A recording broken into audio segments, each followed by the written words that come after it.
welcome to the third week of our college recruiting webinar series. We're so excited to have you all here.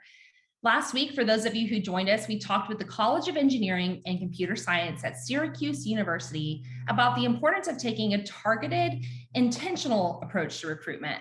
And today we're going to continue the conversation by discussing taking a personalized, athletic approach to academic recruitment to help students feel connected earlier than ever. Just like the past 2 weeks, we've only got 20 minutes, no formal presentation, just a space for you to learn from an expert on building your brand with a new generation of students.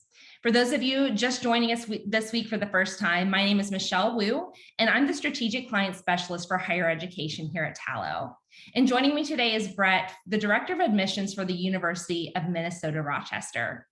UMR offers distinctive health sciences and biosciences education to prepare students for a broad spectrum of current and emerging careers, ranging from patient care to pure and applied research. The campus serves approximately 950 undergraduate and graduate students in the heart of downtown Rochester, Minnesota. Now, I've got questions to get us started today, but want to encourage everyone to please join us in the conversation by putting your questions and thoughts into that Q&A. We want this to be as interactive as a conversation as possible. So Brett, thank you so much for being here. Brett is as I mentioned, the Director of Admissions for the University of Minnesota, Rochester, and has been with UMR since 2016. Been in admissions for nearly 20 years, which is extremely impressive. Previously working for Georgia State University, Florida International University, and the University of South Florida. And Brett earned his Bachelor of Arts in Communications at the University of South Florida. Thanks so much for being here, Brett, today, and for taking the time to talk with us. Thanks for having me. Absolutely. Well, just to get us kicked off, and I know that you and I have talked about this before, and people signing up for the webinar probably saw this stat that, we surveyed just under 2,500 Tallo users about their future college plans. And 93% indicated that they would be more likely to apply to a school that they connected with as a high school freshman or sophomore, which I know, traditionally we're more going after those juniors or seniors, those low-hanging fruit. So want to start the conversation by asking, Brett at University of Minnesota, Rochester, how are you reaching out to younger students and also making them feel connected with UMR? Certainly. The biggest thing that we hope to achieve with all students, but especially with younger students, is to try to get them to visit the campus as early as possible. Some students have this philosophy of, I'm going to wait until senior year, apply to 20 colleges, and then visit the ones who admit me. But if they're having the opportunity to visit colleges early, then first of all, they'll have a much more narrowed list as to who they'd like to apply to. And then once they get their admission, they can go back for a second visit and really, reinforce, is this the school for me? So we really try to encourage a lot of younger students to come visit the campus. Now, it's tough for parents to say, oh, my student's just a freshman or sophomore, it's too early to come visit. So we try to invite a lot of, classes from different schools, especially those who are in specialized classes. And I'll give you an example. Project Lead the Way is a great program throughout the country where they offer specialized courses in biomedical sciences. They have an engineering program, as well as a few others. And so for those in the Principle of Biomedical Sciences or the Human Body Systems class, it'd be great for those classes to come as a group because we all know that they're interested in the health sciences, but also B, it's a little bit less intimidating when you're around a group of friends as well. So we try to obviously get them to come and visit the campus, but then we also will go out and try to connect with these students where they're at. And so whether it be the classes like Project Lead the Way, or there are a lot of summer camps, such as our neighbors Mayo Clinic has a camp every year for juniors, but there are even camps for younger students, like a scrubs camp, where, if they have the ability to allow guest speakers, we'd love to come out and speak with them. Student organizations, just like HOSA, which is, I know, a big partner with Tallo. We'd like to always talk to the HOSA clubs, and be able to connect with freshmen and sophomores. So trying to connect with them as any way that we can, but ultimately the goal in those early connections is, why don't you come and see the campus, check it out. It's not a huge pressure situation, because you're not looking at colleges right then and there, but come visit the campus and just have a great campus experience. So as much as we can try to get them to visit is our ultimate goal. Sure. And I know we frequently compare that to that athletic recruiting, going after them at that such a young age. But I know, you and I have talked a lot about that. You have that specific or, unique problem that I know a lot of other schools do too, that you're a specialty school. And so whenever you're going after these students, you're not only finding those who are the right fit academically, but that are aware of what they want to do to make sure that your specific program is a right fit. And there are so many different options in the healthcare field. I know healthcare is popular, but I know you and I have talked about that the number 1 and 2 career interest on Tallo are surgeon and nursing. Healthcare is the number 1 field, but surgeon and nursing are the hot areas. So whenever you're connecting with these students, how do you get in front of them about these lesser known healthcare fields and helping them find the true right fit for them? Yeah, as much as we like to think Grey's Anatomy has really helped get a lot of students interested in healthcare. Unfortunately, a lot of these medical TV dramas only do show surgeons and nurses as the only 2 people who ever work at a hospital. So it has been both a blessing and a curse for these TVs and movies that showcase the exciting world of healthcare, but only show 2 professions within it.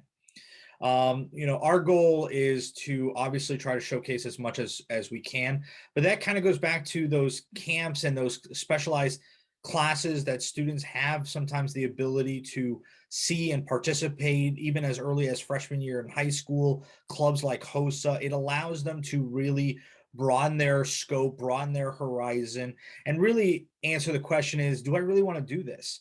I tell students all the time, yeah, man, going and becoming a doctor is great in theory, but you're looking at 4 years of undergrad, 4 years of medical school, plus your residency. And so for students, if they're not even going to be able to handle the sight of blood, you might want to find that out as early as possible. So we highly encourage students to take advantage of opportunities in their area or in their school that can get them some early exposure to what these different careers are. Just because a student may not want to be a doctor, I mean, the number 1 reason we hear why students want to become a doctor is because they want to help people. Well, there are hundreds of careers in healthcare that can help people, and our mission is to try to showcase what the differences are between these careers, and really, what is it going to be like?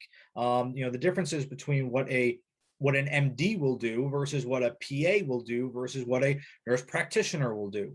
Very similarities between all these different career paths, but there are differences. And unfortunately for some, like a physician's assistant or a respiratory care therapist, some of these students have never even heard of these careers. So part of our mission is to not just talk about UMR, not just talk about what it's like to go to college or what it's like to do a STEM education, but also to try to educate a little bit on the differences in these career paths, what is required, which one requires that you need to take physics or calculus, and also how long you're going to be in school, and to try to educate students as much as we can, and also trying to encourage students to discover some of these things on their own.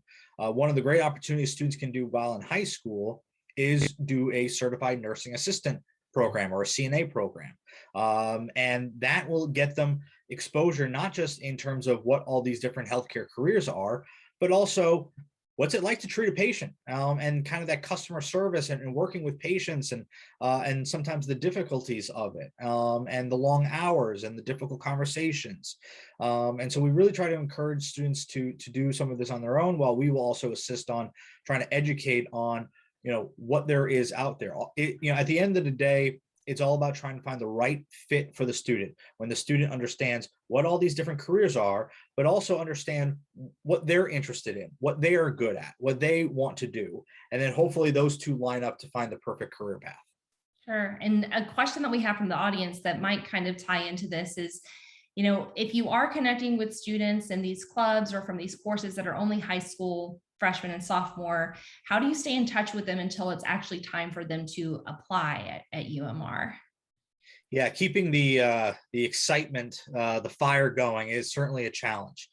We want to continue to connect with students in different ways, but this kind of goes back to that, almost that athletic like recruitment. I mean, when a coach is recruiting a student athlete, that coach or recruiter knows a lot about that student athlete, what their interests are, what they do outside of the classroom, what, do they have a part-time job? They know everything about their family. They're having these really in-depth conversations. And now with technology, we're able to track and keep notes on students. So if I'm meeting a student and they tell me, oh, I play tennis, how's tennis season going? It may not have anything to do with healthcare or their career path, but at least it keeps connected. It's a talking point, but it also means, oh, they care about me, that they're interested in me. They want to know more about me other than just how am I doing in the classroom. What classes are you taking this semester? Obviously different classes, each semester. We always get the, what do you think I should take? And we will obviously offer our advice on, okay, as a junior, you may want to start thinking about this. Some students always ask the question, do I take AP classes or do I try to take a community college course? And what's the difference? So there's always little things that we can do as we go along throughout their high school career that we can connect with them on. But then it's kind of filling in those gaps with just, how's it going? How's the family? How are you enjoying your part-time job? Did you have a great summer? It's really trying to connect with them as much on a personal level, but also on a academic professional level, so that they feel like, that they're not just another number that we're recruiting, that they're part of the UMR family, and that they will be certainly welcomed here, if they choose to enroll. So, it's always about trying to find those little things. Sometimes a student is very shy and doesn't really want to open up sometimes, and that's obviously a little bit more difficult, but it's about, just trying to connect with them, any way possible. Also connecting with the family members. I cannot stress this enough. When students decide to go to college, it is not just a student decision, it is a family decision. And so trying to connect with the family, how are they doing? What are they feeling? Is it their first student that's going to college, or if it's the last one that's leaving the nest? So really trying to connect with them as much as possible. And then, I don't have to, communicate with them every single day, for 4 years, but, every now and then, a few weeks, few months, check in, see how you're doing. And another question we had is, what is the most effective, and you've kind of answered this a little bit, but that whenever you are connecting with these students, what do you find is the most effective way? Is it something that you're doing, in-person meetings? I'm guessing some touch basings over emails or text, or what does that look like? Yeah, it's funny. We did a survey as to how students like to be connected with, and obviously the times have changed. They don't like to have phone calls. It's text or email, and so we certainly will do a lot of follow-up via email. I always like to have, though, that in-person one-on-one conversation. I cannot stress enough, when I'm on the road traveling and I'm in the middle of North Dakota, and to be able to sit down at a Starbucks somewhere and have a one-on-one for an hour, no pressure conversation with the student and the parent, and have everything talked about, that's a great conversation. Same thing with when they visit campus. Sometimes when they visit campus, it's a lot of activities and it's very rushed. So to try to sit down and have a 30-minute or a 40-minute conversation, relaxed, one-on-one, is really what we try to do. And then the follow-up will be via email, via text.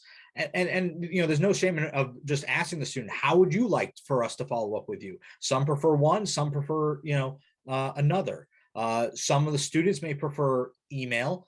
Sometimes parents actually do prefer the phone call or to have a more sit down. So there's no shame in asking the student on the inquiry form or on their application, how would you like for us to follow up with you on these things? Do you want us to email you? Do you want us to text you? Do you want us to call you?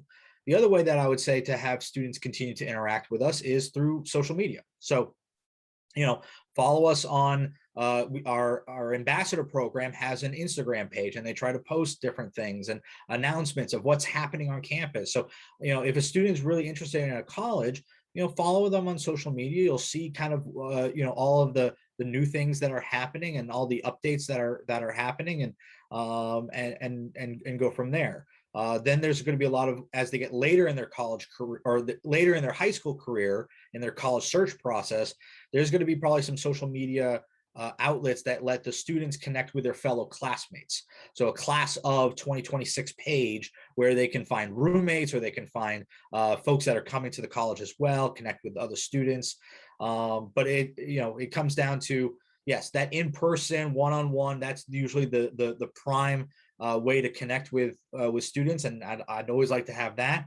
But then it's asking, all right, do you want us to do some follow-up via email or via text message? Technology these days, there are several different ways to do it. And I should say Zoom meetings as well is also very, very effective. I cannot tell you, sometimes you have a back and forth with a student, they have an issue, and you have 15 emails going back and forth. A 15-minute Zoom conversation like this, it clarifies everything. Everyone's on the same page. And so now with technology, even Zoom calls make it a lot easier, and you can do it from from home any time of the day. That's the other thing that I always also stress with admissions reps.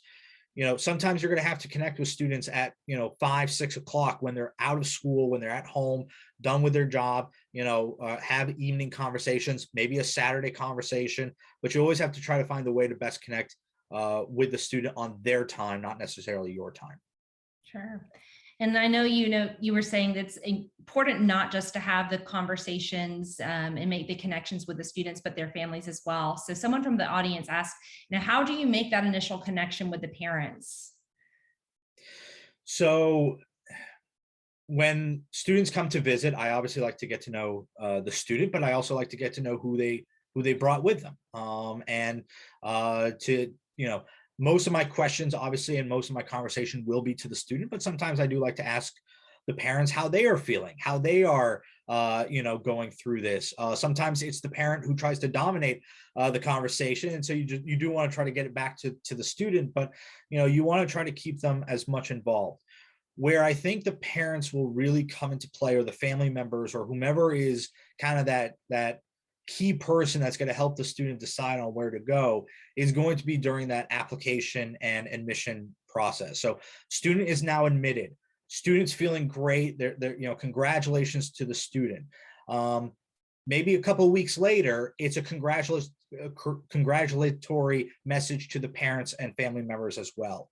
On the application, we typically have parent information. We know, or family member information. So we know, who's the primary family member, what their email is, what their, what their background is. And hopefully from there, we send them a congratulatory, great job. If you ever need to connect with us, let us know.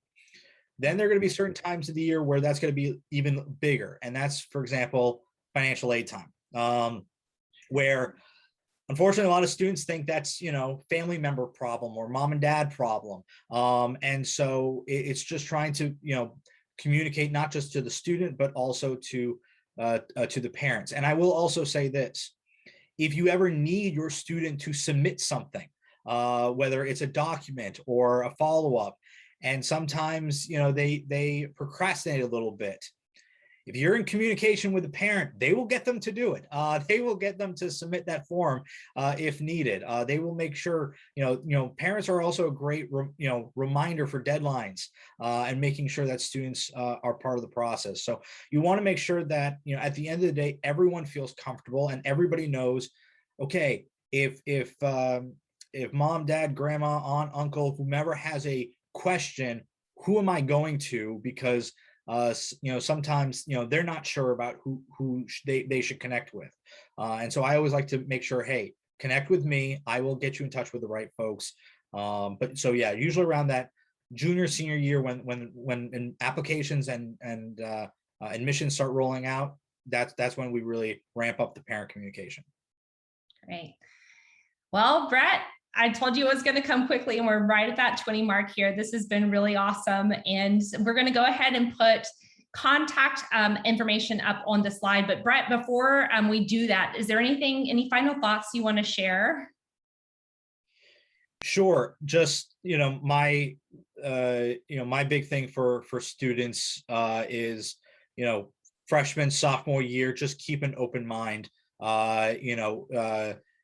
Just never pick based on brand name schools. Always keep an open mind. Go to every opportunity that you have, even if it's a local college fair. Go visit campuses.